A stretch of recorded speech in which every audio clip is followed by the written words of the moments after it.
हमारे पास मान के चलो सल्फर है, कार्बन है, फास्फोरस है, राइट। अगर उसकी क्रिया हम ऑक्सीजन के साथ कराते हो तो क्या हो रहा है, देखो यहाँ पर जैसे कार्बन और ऑक्सीजन ये दोनों मिले, ठीक है, इन दोनों के मिलने से क्या हो रहा है, कार्बन डाइऑक्साइड बन रहा है, ठीक है, क्या बन रहा है, कार्बन डाइऑक्साइड बन रहा है। दूसरा हमने इसको उदाहरण दिया कि हमारे पास सल्फर है और ऑक्सीजन है, इन दोनों को अगर हमने मिलाया तो क्या बना, सल्फर डाइऑक्साइड बना, ठीक है।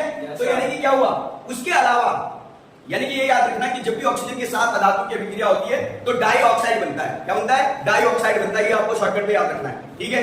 उसके बाद अधातु के कुछ ऑक्साइड भी है अलग से, जैसे कार्बन मोनोऑक्साइड। तो देखो इसमें सब में ऑक्साइड बन रहा है, इसमें भी नाइट्रस ऑक्साइड बन रहा है, इसमें नाइट्रिक ऑक्साइड बन रहा है, सब में क्या है, ऑक्साइड आ रहा है ना, ये कॉमन चीज हो गई इसके अंदर।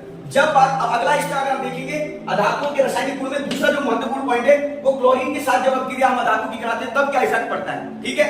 जब क्लोरीन के साथ अभिक्रिया करेगा तो अधातु क्लोरीन के साथ अभिक्रिया करके क्लोराइड बनाती है, जैसे ये क्या है, फास्फोरस और ये क्लोरीन है, ठीक है। इन दोनों को जब मिलाया तो क्या बना, फास्फोरस ट्राइक्लोराइड बना, ठीक है। इन दोनों को मिलाने पर फास्फोरस ट्राइक्लोराइड बना।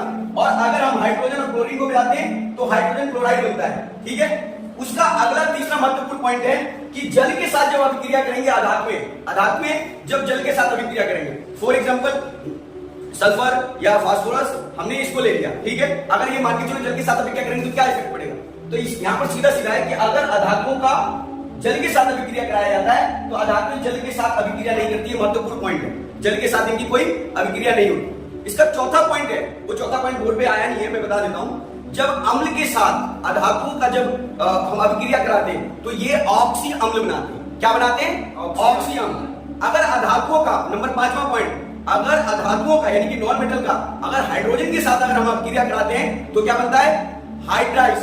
क्या बनता है, हाइड्राइड।